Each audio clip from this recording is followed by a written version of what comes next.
সারা দেশে বাজছে ভোটের বাদ্য। কাল সকালে শেষ হচ্ছে প্রচারণা। শেষ মুহূর্তে ভোটারদের মন জয়ে মরিয়া প্রার্থীরা। প্রচারের শেষ দিনে রাজধানীতে 8টি নির্বাচনী সভা করবেন তারেক রহমান। বনানী থেকে শুরু করে শেষ হবে লালবাগের বালুর মাঠে।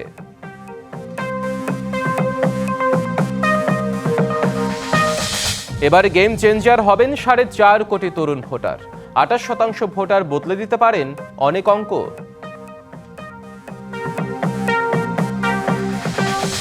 ভোটের মাঠে 1051 জন নির্বাহী ম্যাজিস্ট্রেট, যৌথ বাহিনীর টহল জোরদার। দুর্গম ভোট কেন্দ্রে পাঠানো হচ্ছে ব্যালট সরঞ্জাম। নাম আর পোশাক বদলের পাশাপাশি র্যাবের কার্যক্রমও সংস্কারের সিদ্ধান্ত। কঠোর জবাবদিহিতায় জোর বিশেষজ্ঞদের। এবং জাপানের সাধারণ নির্বাচনে বড় জয় পেয়েছে প্রধানমন্ত্রী তাকাইচির দল। পার্লামেন্টের নিম্নকক্ষে 2/3 সংখ্যাগরিষ্ঠতা অর্জন এলডিপির। ভোটের বাকি আজ নিয়ে 3 দিন। সারা দেশে বাজছে সে বাদ্য। কাল সকাল 7:30টায় শেষ হচ্ছে নির্বাচনী প্রচার। তাই শেষ সময়ের প্রচারণা এখন তুঙ্গে। অলি গলিতে ভোটারের কাছে ছুটছেন প্রার্থীরা, আর ভোটাররা মেলাচ্ছেন নানা অঙ্ক। প্রচারের শেষ দিনে সকাল থেকে ভোটারদের মন জয়ে প্রার্থীরা ছুটে বেড়াচ্ছেন নানা প্রতিশ্রুতি নিয়ে। কোথাও উন্নয়নের স্বপ্ন, কোথাও কর্মসংস্থান, আবার কোথাও পরিবর্তনের ডাক। প্রার্থীদের অঙ্গীকারের পাশাপাশি ভোটের প্রচারণায় নিয়ম ভাঙার অভিযোগ উঠেছে অনেক জায়গায়। প্রচারণার সময় সংঘর্ষের ঘটনাও ঘটেছে। এদিকে রবিবার পটুয়াখালীর বাউফলে জামায়াত ইসলামী ও বিএনপির কর্মী সমর্থকদের মধ্যে দফায় দফায় সংঘর্ষ হয়েছে। এতে দুই পক্ষের অন্তত 40 জন আহত হয়েছেন।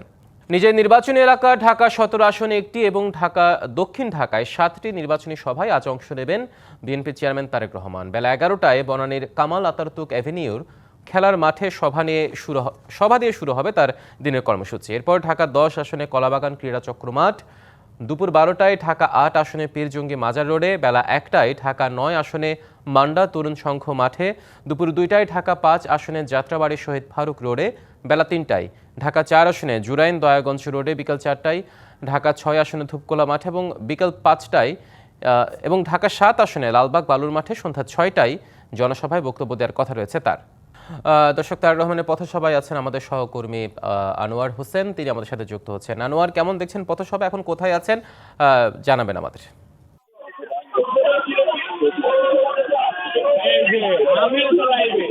বিশেষ করে তিনি ঢাকা 17 থেকে নির্বাচন করছেন, তো সেই 17 আসনেরই একটি এলাকা, সেটি হচ্ছে বনানী, অর্থাৎ এই যে বনানী খেলার মাঠ, এখানে একটি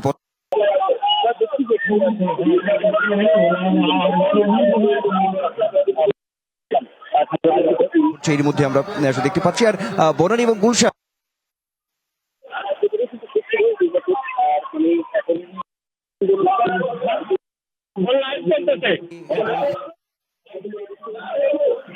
তারেক রহমান গতকাল নিশ্চয়ই আপনারা এই যে ঢাকার যে উত্তর সিটির যে বেশ নিয়ে গণসংযোগ করেছেন,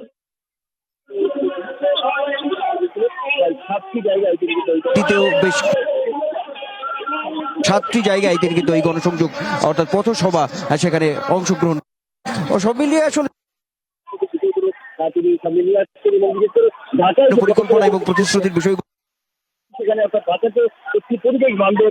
আরো বেশি ঢাকার যে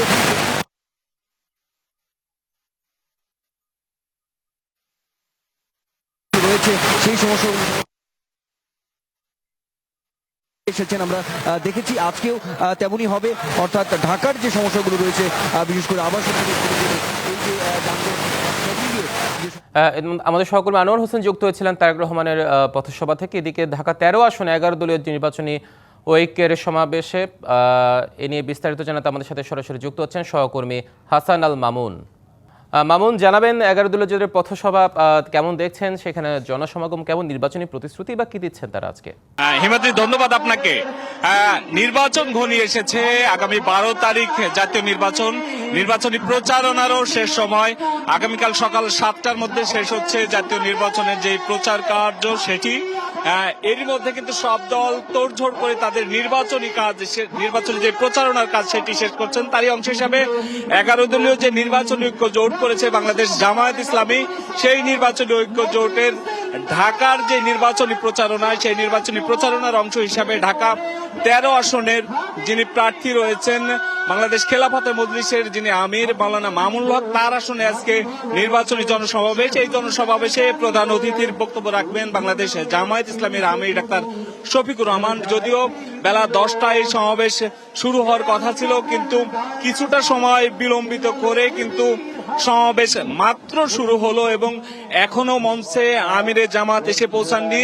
তবে মামুনুল হক সহ খেলাফতে মজলিসের যারা কেন্দ্রীয় নেতা রয়েছেন তারা আছেন, অন্য যারা 11 দলীয় জোটের কেন্দ্রীয় নেতৃবৃন্দ রয়েছেন তারা এখনো কেউ আসেনি, তারা আসবে।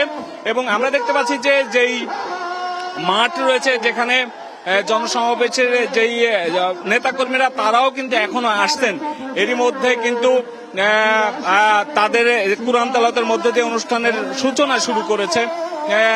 কখন নাগাদ আমিরে জামাতে এসে পৌঁছাবে সেটি কিন্তু এখনো জানা যায়নি। তবে আমরা এতটুকু জানতে পেরেছি যে হয়তো 11:30 বা 11:40-এর মধ্যে আমিরে জামাতে এসে এখানে কথা বলবেন এবং এই জনসমাবেশের পর আরো কয়েকটি পথসভা এবং জনসমাবেশ করবেন জামায়াতের আমির। তো ঢাকা 13 আসন থেকে নির্বাচনী জনসমাবেশের এই ছিল আমার কাছে সর্বশেষ। হিমাদ্রি। মামুন, ধন্যবাদ আপনাকে। সহকর্মী মামুন যুক্ত হয়েছিলেন। এবারে নির্বাচনে গেম চেঞ্জার হতে পারেন 4.5 কোটি তরুণ ভোটার, যা মোট ভোটারের 28%। এই তরুণরাই দলের চেয়ে যোগ্য প্রার্থীকে এগিয়ে রাখছেন নানা সমীকরণে।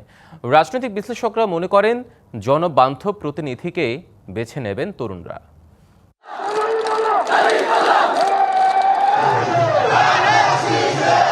শহর থেকে গ্রাম সবখানে বইছে নির্বাচনী হাওয়া। যোগ্য প্রতিনিধি বাছাইয়ের হিসাব নিকাশে ব্যস্ত ভোটাররা। অভিজ্ঞতার পাশাপাশি এবার তরুণ ভোটাররা সমানতালে সক্রিয়। প্রার্থীর পক্ষে কর্মী সমর্থকরা ছুটে যাচ্ছেন তাদের দুয়ারে। বিরামহীন ছুটে চলার গন্তব্য একটাই, তরুণদের মন জয়ের চেষ্টা। আমরা তো মোটামুটি ডোর টু ডোর গেছি এবং যাওয়া হচ্ছে। হামিদ ভাইকে সকল স্তরের লোকই তাকে ভালোবাসে। দিন রাত এক করে ভোটারদের মন জয়ে ব্যস্ত সময় পার করছেন প্রার্থীরাও। কোরআন নাড়ছেন ভোটারদের দুয়ারে, দিচ্ছেন নানা প্রতিশ্রুতি, গুরুত্ব দিচ্ছেন তরুণ ও নারী ভোটারদের চাওয়াকে। ইনশাআল্লাহ ঢাকা 11 আসনের জনগণ 12 ফেব্রুয়ারির ভোটে বিপুল ভোটে ধানের শীষের বিজয়ী করবে। সনাতন ধর্মের লোকজন তারা আমাকে নিয়ে মিছিল করেছে, আমার জন্য ক্যাম্পিং করেছে। ইয়াং জেনারেশনের সাথে আমি মিলামিশা করেছি, কনসাল্ট প্রোগ্রাম করেছি কিছুদিন আগে। কিছু জায়গায় ক্যাম্পিংও তারা করেছে, তারা আমাদেরকে ভোটটা দিবে। এই নির্বাচনকে সফল করতে হলে, এই নির্বাচনের মাধ্যমে বাংলাদেশকে এগিয়ে নিয়ে যেতে হলে 10 দলীয় নির্বাচনী ঐক্যকে বিজয়ী করা ছাড়া কোনো বিকল্প নেই। এবারের নির্বাচনে গেম চেঞ্জার হতে পারে 4.5 কোটি তরুণ ভোটার। জনবান্ধব প্রতিনিধিকে বেছে নিতে উন্মুখ হয়ে আছে তাদের বড় একটা অংশ, যাদের ভোট বদলে দিতে পারে প্রার্থীর জয়ের হিসেব নিকেশ। চাঁদাবাজ তো বেড়েই গেছে, এমন হইতেছে যে মানুষের মাইরা পারে না, চাঁদাবাজ নিতেছে। হক না মেরে খায় বা মানুষের যাতে হ্যাসেল না করে বা না করে, এরকম টাইপের একটা সরকার চাই। তরুণ সমাজ কেন্দ্রিক যাদের ইশতেহারগুলো আছে তো আমরা তাদেরকে চুজ করতেছি। একটা ফ্যাসিবাদী শক্তি গেছে, নতুন একটা ফ্যাসিবাদী শক্তি তৈরি হওয়ার চেষ্টা করতেছে।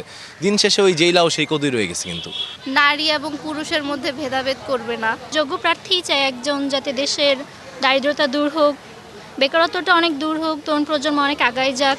ইসির হিসেব মতে মোট ভোটার 12,76,95,183 জন। এর মধ্যে 18 থেকে 21 বছর বয়সী ভোটার 71,99,707 জন। 22 থেকে 25 বছর বয়সী ভোটার 1,11,53,183 জন। 26 থেকে 29 বছর বয়সী ভোটার 1,15,89,083 জন। এছাড়া 30 থেকে 33 বছর বয়সী ভোটার 1,46,47,441 জন। রাজনৈতিক বিশ্লেষকরা বলছেন এবারের নির্বাচনে তরুণ, নারী ও সংখ্যালঘু ভোটারদের আকৃষ্ট করার উপরেই নির্ভর করছে প্রার্থীদের জয় পরাজয়। তরুণরা তাদের প্রধান প্রত্যাশাই থাকবে যে ওই পরিবর্তন বলতে আমি আসলে সংস্কারকেই বলেছি, যে সংস্কারগুলো তারা রাষ্ট্রের সংস্কার দেখতে চায়, তাই না? তো এই সংস্কারটা তো তারা যদি না পায় তাহলে তাদের আশাভঙ্গ হবে এবং তারা হতাশ হবে। আসন্ন ত্রয়োদশ জাতীয় সংসদ নির্বাচনে কারা পরবেন জয়ের মালা, তা নিয়ে রাজনৈতিক দলগুলোর মধ্যে চলছে চুলছেরা বিশ্লেষণ। কারণ এবারের নির্বাচনে নারী ও তরুণ ভোটাররা অন্যতম একটা ফ্যাক্ট। তারা বলছেন দুর্নীতিমুক্ত সমাজ দেখতে চান তারা, আর সেজন্য ক্লিন ইমেজের প্রার্থীকেই নির্বাচনে ভোট দিয়ে বেছে নিতে চান তারা। অজিত সরকার, ডিবিসি নিউজ, ঢাকা। ত্রয়োদশ জাতীয় সংসদ নির্বাচন ও গণভোটকে কেন্দ্র করে মাঠে নেমেছেন 1051 জন নির্বাহী ম্যাজিস্ট্রেট। 14 ফেব্রুয়ারি পর্যন্ত তারা ভোটের মাঠে থাকবেন। একই সঙ্গে নির্বাচনী দায়িত্ব শুরু করেছে যৌথ বাহিনী। এদিকে জেলা, উপজেলা এবং কিছু দুর্গম ভোট কেন্দ্রে ব্যালট ও নির্বাচনী সরঞ্জাম পাঠানো হচ্ছে। ভোটের অপেক্ষায় বাংলাদেশ। উৎসবমুখর নির্বাচন আয়োজনের জোর প্রস্তুতি নিচ্ছে কমিশন। এরই মধ্যে স্থানীয় প্রশাসন ও দুর্গম ভোট কেন্দ্রে পৌঁছানো হচ্ছে ব্যালট ও নির্বাচনী সরঞ্জাম। রবিবার দুপুর থেকে নোয়াখালী, হবিগঞ্জ ও কুমিল্লায় জেলা রিটার্নিং কর্মকর্তার কার্যালয় থেকে সরঞ্জাম পাঠানো হয় উপজেলাগুলোতে। ভোট গ্রহণের আগের দিন পাঠানো হবে কেন্দ্রে কেন্দ্রে। দুর্গম এলাকা বিবেচনায় বান্দরবানের থানচির 6টি ও রাঙামাটির 12টি কেন্দ্রে হেলিকপ্টারে পাঠানো হয়েছে ব্যালট পেপার ও ভোট গ্রহণের অন্যান্য সরঞ্জাম।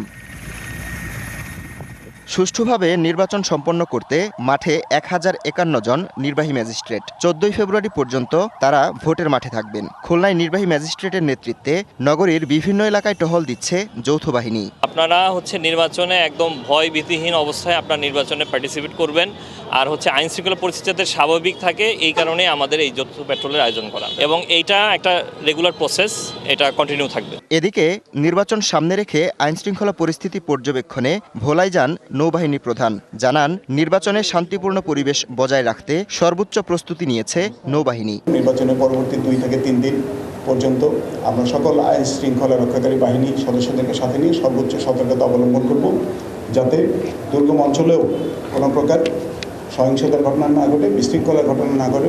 সাতক্ষীরা সহ 3 জেলায় মোতায়েন করা হয়েছে 35 প্লাটুন বিজিবি।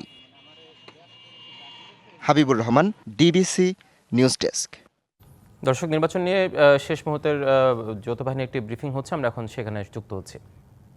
যে মাটি ও মানুষের জন্য সুষ্ঠু নির্বাচনের জন্য একটাই আদর্শ, সেটা হচ্ছে সকল প্রকার পক্ষ বিপক্ষ সকল কিছুর ঊর্ধ্বে উঠে আপনারা নির্বাচন কমিশন কর্তৃক যে দায়িত্ব অর্পণ করা হয়েছে, সেই দায়িত্বকে সকল কিছুর ঊর্ধ্বে রেখে নিরপেক্ষভাবে